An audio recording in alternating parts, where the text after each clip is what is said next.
మహిమోన్నతుడైన దేవునికి స్తోత్రము కలుగునుగాక.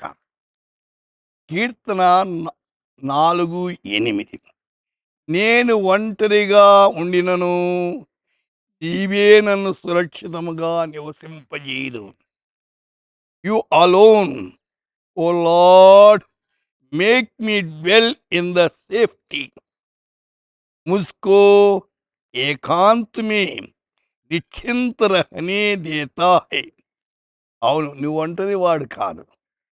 యేసయ్య నీతో ఉంటాడు. ఆయన అన్నాడు, యుగ సమాప్తి పర్యంతం సదాకాలం నేను నీకు తోడుగా ఉండు. కష్టాల మధ్య, ఇరుకుల మధ్య, ఇబ్బందుల మధ్య, సోదరుల మధ్య ఆయన తోడుగా ఉండేవాడు. ఒంటరి వారిని అనుకోవద్దండి. యోబు 5:11 దుఃఖపడు వారిని క్షేమమునకు లేవనెత్తు. కొన్నిసార్లు దుఃఖాలు కృంగదీస్తుంటాయి.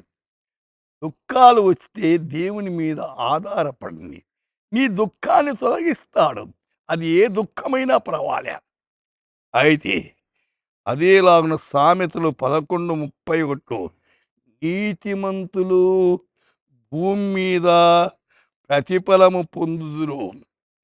ఈ భూలోకములో ప్రతిఫలం పొందేవారు నీతిగా జీవించాలి. అవినీతిని దూరపరచాలి. దుర్నీతికి దూరంగా ఉండాలి.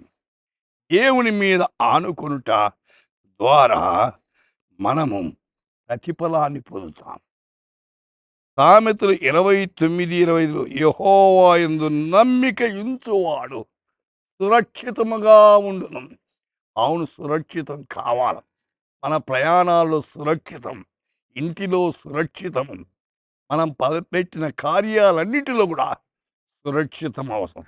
సోదరి, సోదరుడా, అయితే సురక్షితం కావాలంటే సురక్షితుడైన దేవుని మీద ఆనుకొని ముందుకు సాగుదాం. ప్రార్థన చేసుకుందాం. కృపామయుడా, మీకు వందనాలు, స్తోత్రం నాయన. ఎంతమంది వింటున్నారు, వాళ్ళు మీ మీద ఆధారపడి వారి ప్రతి కష్టాన్ని, ప్రతి బాధను, ప్రతి సమస్య నుండి విడుదల దయచేసి మీరు మా ప్రభు వారికి మా తండ్రి సురక్షితమును దయచేసి నడిపించమని యేసు నామమున ప్రార్థిస్తున్నాము తండ్రి. ఆమీన్.